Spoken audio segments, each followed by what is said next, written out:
शर्मा आपके लिए लेके आई हूँ UP TET CTET online training. आज हमारा टॉपिक है मूल प्रवृत्तियाँ। कल हमने आपको संवेग पढ़ाया था, तो संवेग में मैंने आपको बताया था ना, संवेग किससे लिए गए।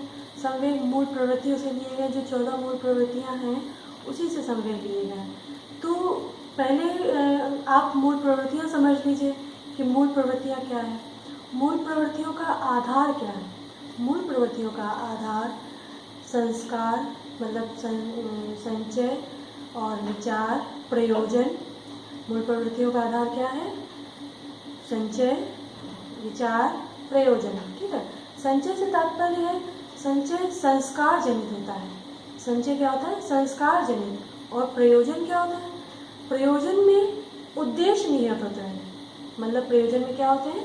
प्रयोजन में उद्देश्य निहित होते हैं। और विचार संस्कार और विचार के कारण संस्कार और विचार में व्यवस्थित किए जाते हैं। मतलब संस्कार को विचारों में व्यवस्थित किए जाते हैं।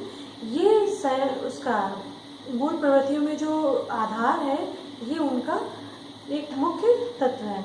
जैसे विचार संस्कार से संबंधित है, प्रयोजन जिसमें मतलब आपके उद्देश्य निहित होते हैं, और विचार जो विचार के कारण संस्कार व्यवस्थित किए जाते हैं। ठीक है। तो ये हमारा हो गया मूल प्रवृत्तियाँ क्या है, ये आपको बता दिया। अब मूल प्रवृत्तियों को मैकडूगल ने अपनी मतलब उन्होंने विस्तार से किस में लिखा है? मूल प्रवृत्तियों के मैकडूगल ने 14 मूल प्रवृत्तियाँ बताई हैं, और उसको उन्होंने 1908 में मतलब 1908 में अपनी पुस्तक an introduction the social psychology में मूल प्रवृत्तियों का विस्तार से वर्णन किया है। ठीक है। किस में वर्णन किया है? An introduction to social psychology में मूल प्रवृत्तियों का विस्तार से वर्णन किसने किया है? मैकडूगल ने। ठीक है। तो मैकडूगल के जो सिद्धांत हैं उसमें इन्होंने बताया है कि उन्होंने ये कहा है कि मूल प्रवृत्तियाँ जन्मजात होती हैं, ये अर्जित नहीं की जाती हैं, और ये सभी प्राणी में पाई जाती हैं। मूल प्रवृत्तियाँ जन्मजात होती हैं और ये सभी प्राणी में पाई जाती हैं। जैसे आपको फॉर एग्जांपल बताती हूँ कि भूख लगना ये जन्मजात है। ठीक है। एक बालक का अपनी माँ के द्वारा स्तनपान। ठीक है। पक्षी का पानी में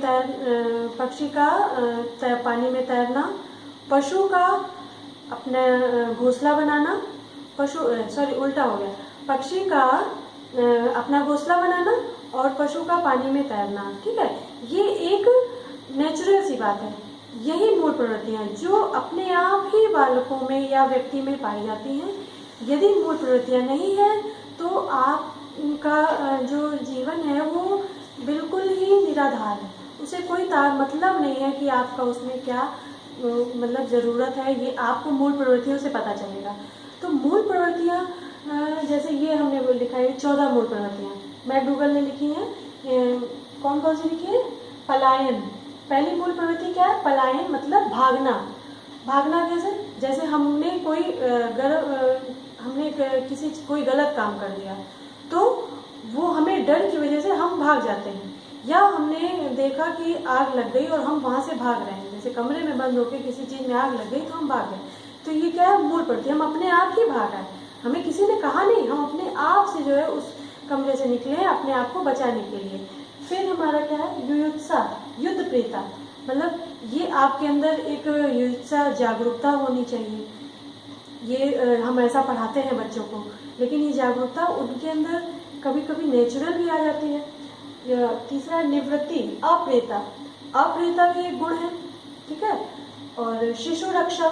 शिशु कैसे अपनी रक्षा करे? जैसे वो बाहर खेल रहा है और खेलते हुए उसे एक कुत्ता दिख जाए, झगड़ा सा कुत्ता दिख जाए, तो वो उसको देख करके भागेगा। तो ये कौन सा भय हो गया उसके अंदर? डर का भय हो गया, डर वाला संवेग। ठीक है। तो तीसरा है आपका संवेदना, शरणागति। ठीक है। ये भी मूल प्रवृत्ति। काम करने की प्रवृत्ति। बच्चा अपने आप से ही खेलने या कुछ भी काम, माँ को झाड़ू लगाते हुए देखता है तो खुद ही झाड़ू लगाने लगता है। ठीक है। तो ये भी एक प्रवृत्ति है। जिज्ञासा, कुतूहल। उसके अंदर क्रिएटिविटी की जिज्ञासा होती है। एक बालक के अंदर क्रिएटिविटी होती है, किसी में कम होती है और किसी में ज़्यादा होती है। ठीक है, तो आत्महीनता, कभी कभी वो आत्महीनता की भी भावना मतलब मूल प्रवृत्ति है, जो कि नेचुरल है। आत्म प्रदर्शन, अपने आप को अच्छा बताने की योग्यता, ज़्यादातर बच्चे जो है उनकी जगह से आप थोड़ी सी भी तारीफ़ कर देंगे और फिर वो उसको अपने हिसाब से करने लगेंगे, कहीं अरे मतलब अपनी तारीफ़ सुनने के लिए वो उसको और अच्छा करने लगेंगे। इसीलिए रेनफोर्समेंट हम लोगों ने उसमें अपनी जो शिक्षण अधिगम जो हम लोगों ने किया है उसमें रेनफोर्समेंट का बहुत बड़ा महत्व है। तीसरा है सामूहिकता, ग्रुप में बच्चे ग्रुप में खेलना सीखते हैं, हमें उन्हें बताना नहीं पड़ता, वो अपने आप ही अपने फ्रेंडों से के पास जा कर के अपना ग्रुप बना लेते हैं। छोटा एक बालक भी जो है वो अपने फ्रेंडों के पास चला जाता है। ठीक है, भोजनान्वेषण मतलब भोजन की खोज, भूख लगने पर बच्चा स्वयं भोजन के लिए खोज में निकल पड़ता है। किचन में आपने कुछ बनाया है, उसको भूख लगी है, अगर माँ ने नहीं दिया तो वो स्वयं ही वहाँ जाके चला जाएगा, उसको किसी ने सिखाया नहीं है। ठीक है, तो संचय और संग्रह, संचय मतलब एक्वेशन, एक्वेशन मतलब अर्जित करना, हमें कोई भी चीज़ अर्जित ये जन्मजात भी है। ठीक है, रचना क्रिएटिविटी, सृजनात्मकता, जिसे आप बच्चा जो है अपने आप से कुछ करने की कोशिश करने लगता है। हास, हास मतलब मजाक उड़ाना या लॉफ्टर जैसे कहते हैं, ये भी एक क्रियाएं हैं। तो ये क्रियाएं कौन सी है? मूल प्रवृत्तियां हैं। 14 मूल प्रवृत्तियां जो मैकडूगल ने बताई हैं, मैकडूगल आपको बता देती हूँ, मैकडूगल। ठीक है, ये 14 मूल प्रवृत्तियां मैकडूगल ने बताई हैं और इन्हीं मैकडूगल के आधार पर संवेग तैयार किए गए हैं। ठीक है, और मूल प्रवृत्तियों में ही जो है मानसिक क्रियाएं हैं, मूल प्रवृत्तियों में ही 3 मानसिक क्रियाएं हैं। कौन कौन सी? एक तो आपकी ज्ञान है, ज्ञानात्मक, दूसरी आपकी संवेगात्मक है, तीसरी आपकी क्रियात्मक। ज्ञान से तात्पर्य है व्यक्ति का किसी वस्तु के प्रति ज्ञान। ठीक है, संवेगात्मक का तात्पर्य से मतलब है कि संवेग मतलब ज्ञान के कारण संवेग उत्पन्न होना। ठीक है, तीसरा हमारा है क्रियाएं। क्रियाएं क्या? संवेग के कारण क्रिया करना, संवेग के कारण क्रिया को करना। एक उदाहरण हम एग्जाम्पल आपको बता रहे हैं, उस एग्जाम्पल के आधार पर ये तीनों चीजें आपकी क्लियर हो जाएंगी। कौन कौन सी? ज्ञानात्मक, संवेगात्मक और क्रियात्मक। तो एक काला झबरा कुत्ता होता है जो मतलब उसकी आंखें काली और काले बाल, उसे देखकर एक बालक भाग जाता है।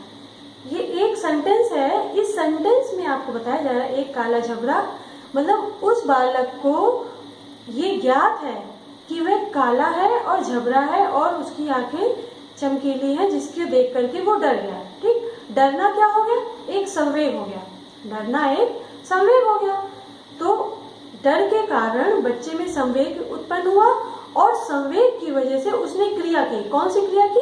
वह वहां उस कुत्ते को देखकर भाग गया, वह उस कुत्ते को देख करके भाग गया। मतलब ये तीनों जो पक्ष है हमारे, ज्ञानात्मक, संवेगात्मक और क्रियात्मक, ये तीनों पक्ष इस लाइन में पूरी तरह से वो हो गए हैं कि जैसे संवेगात्मक पहला हमारा ज्ञानात्मक है, संवेगात्मक और क्रियात्मक। ज्ञानात्मक मतलब किसी वस्तु से या स्थिति में ज्ञान का उत्पन्न होना, और संवेगात्मक ज्ञान के कारण संवेग उत्पन्न होना और संवेग के कारण क्रिया करना। मतलब काले झबरे को देखकर उस बालक को काले झबरे का ज्ञात है कि वह काले रंग का है और उसे देख के वह डर गया। डरने का मतलब उसके अंदर संवेग उत्पन्न हुआ और संवेग के कारण वह वहां से भाग गया। भाग गया मतलब उसने एक क्रिया कर दी। तो ये तीनों पक्ष आपके हो गए मूल प्रवृत्तियों में जो मानसिक क्रियाएं होती हैं। ठीक है, उसी प्रकार से हमारी 14 मूल प्रवृत्तियां हैं और ये आप मूल प्रवृत्तियां बहुत ही एग्जाम में पूछा जाता है। आप इसको ठीक से बारीकी से पढ़िए, जिससे आपको मतलब अगर आप इसको बिल्कुल ज़्यादातर 14 मूल प्रवृत्तियों में आपका युयुत्सा ज़्यादा पूछ लेता है। संचय संग्रह, जिसमें आपको बताया था कि इक्वेशन अर्जन, भाषा अर्जन है, तो ये आप जरूर तैयार करिए और मेरा चैनल देखते रहिए। Thank you.